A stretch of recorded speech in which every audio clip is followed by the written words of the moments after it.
What's cracking, everybody? Welcome back to the channel. New video. So today I'm doing a video based on a request in my comment section. Somebody asked me, can you do a video and talk about why no one paroles from Pelican Bay? And I see, you know what? I think a lot of people don't even know that. So, Pelican Bay State Prison. Pelican Bay is the most notorious, infamous prison in California and one of the most infamous and well-known in the United States. It has been labeled the worst of the worst, the end of the line, and all these other things by the media, by the cops. And it has a specific mystique about it and reputation. Now, I want to make it clear. The mystique and the reputation are because of the shoe. Not necessarily the main lines there, the shoe. Pelican Bay State Prison is not California's most violent prison. I don't think it ever was. It was one of the most serious places to be.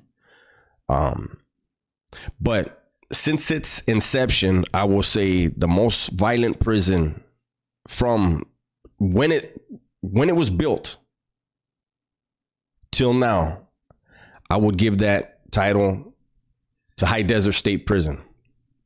I was never in High Desert. However, if you guys want to get a lot of stories, a lot of High Desert stories, go ahead and check out Damian Porter's channel. If I remember, I'll try to put the link up on the screen. It'll be over that, probably somewhere right here. Damian Porter is someone that I know from the California Youth Authority. We go way back. It's a friend of mine. He's got a lot of good stories, and he's got a lot of High Desert stories. So anyone interested in hearing stories about the most violent prison in California, go ahead and check out Damian Porter's channel. Now, back to Pelican Bay. Pelican Bay is what's referred to as a shoe kickout yard. In California, when you do a shoe term, when your MERD is up and you're released from the shoe, there are designated yards in California, designated prisons that are 180 design shoe kickouts. You have to go back out to one of those yards. You have to do 3 years there with no write-ups, no trouble, before you become eligible to move down to a 270 design level 4, still maximum security, but you have to do 3 years. It's damn near impossible to do 3 years on a 180 yard without getting in some kind of trouble.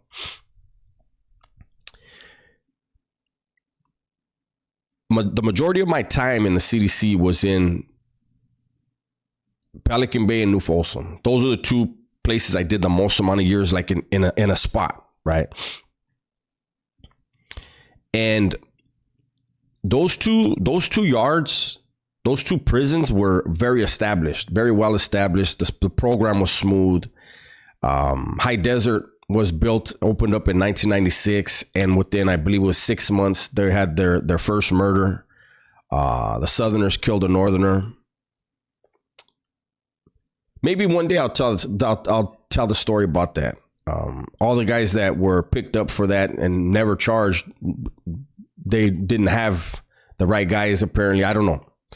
But they all went to Pelican Bay after they had done, the investigation, the shoe, whatever.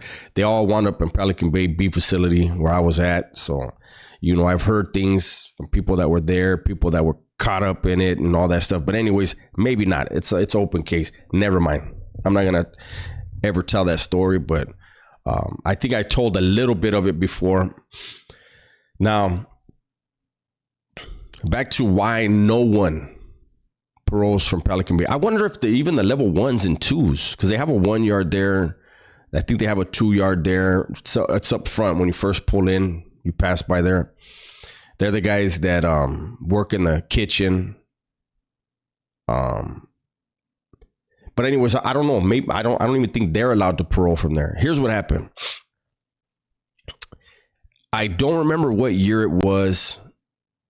I looked it up just to refresh my memory that I had the right case, but I didn't look at the year. So I want to say it was 94, 95, around that area, right? Around that time frame.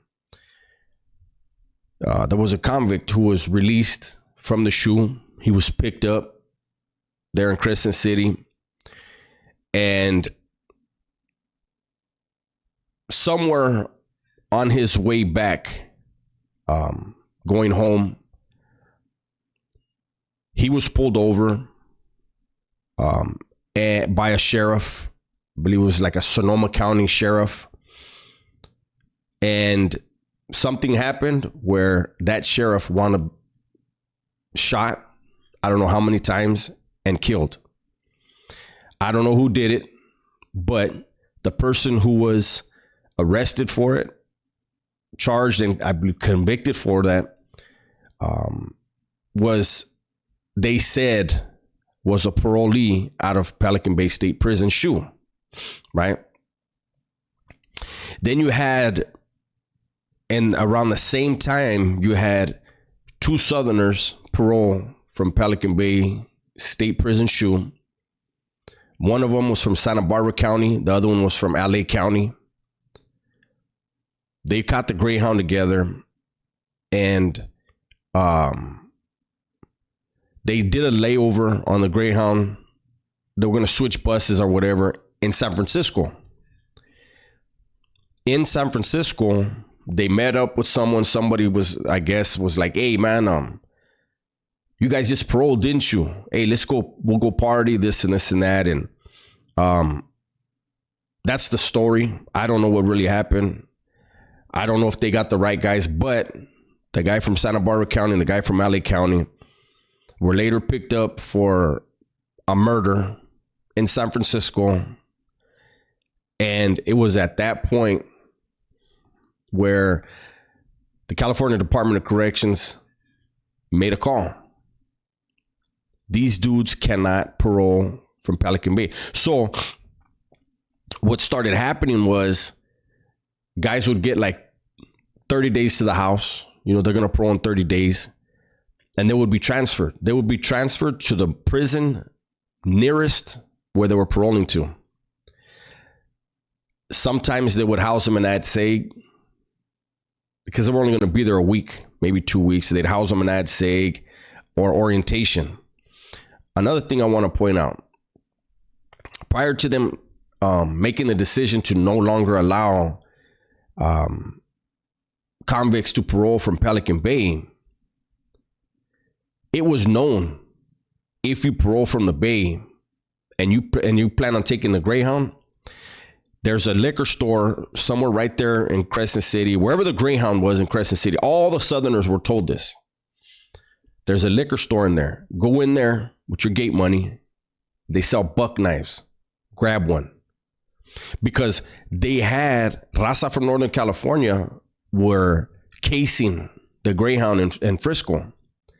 And they were looking for raza from Southern California that were paroling and going through, and they were moving on them. They had killed one in the Greyhound. Hold on. They had killed one coming off the Greyhound in Frisco before, so they caught a body too. They caught a Southerner. Other raza from Southern California had been stabbed. There were other stabbings that happened, you know, but it was known. If you're paroling from the Bay, you're taking the Greyhound, get you that buck knife at that liquor store, get you a little bottle, get your sip on, and be prepared when you hit Frisco. If you make it through Frisco, you'll be all right. And you know, there's people that are listening to this and they're like, damn, imagine that. And this is nothing new. I remember when I was in the California Youth Authority, and the dudes from 18th Street, back before they moved the Greyhound to where it is now, they used to have one like right downtown. Like the other one's still downtown. It's more by the Staples Center though. But the old one, what was it like? I think the 1st or the 5th Street Bridge was right by it. I used to go through there in the 80s, right? Well, anyways, when I was in YA, the dudes from 18th Street had a clique by there. And they would find out when their enemigos were going to parole. And they would just call their homeboy, hey, that vato's paroling tomorrow. And the vato would parole and he would take the Greyhound and they'd kill him when he got out of the Greyhound. Boom, they'd be waiting, they'd catch him slipping. Sometimes they live, sometimes they die. That's just the way things were. So it's not surprising that, you know, the raza from Northern California, plus, you know, hey, these vatos are getting out of the shoe. They might be connected. And it was an easy way for people to try to target people that they felt were influential in another faction. Smart. But that's the story. Infamous Pelican Bay State Prison. Why no one paroles from there? I don't know now, you know, if they're I don't think they've changed that rule. I don't think the CDC wants to take a chance and change that rule, but that's what happened. You had someone killed in the Greyhound. That wasn't really the reason why. It was the guys that were getting out and killing. You know, in one instance, allegedly, it was a convict paroling from Pelican Bay SHU that killed a cop, a sheriff. And then the other one, it was a civilian, a member of society. You know, and this goes back to, before I end this video, those things I think go back to the whole, those individuals that believe when someone goes to prison, prison should be punishment, treat them like animals. They paroled like animals.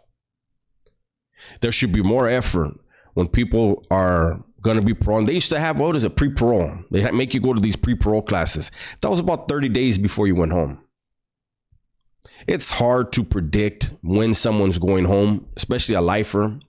But lifers do the work on their own. That's the only way they can convince the psychologists as well as the board and the governor that they're suitable and they're ready, right? But guys that have determinate terms, that have a guy that has 8 years, you know, even if he's maxing out, you know when that 8 years is up. It should be a year, minimum 6 months before they parole. They get them into classes. If they don't want to attend the classes, you can't take their date from them. But at least offer that. That way people come out with some self-worth, a better understanding of who they are and what makes them tick, and they're able to function in society a little bit better. But let me go ahead and bring this video to a close, get it out there to you guys. Hopefully you guys enjoyed it. If you did, do me a favor, hit the like button, share this with someone who you think would like it, and leave a comment. All of that helps the channel and it helps the video. With that said, everybody, please be safe, be smart, and tell the ones you love that you love them. I'm out.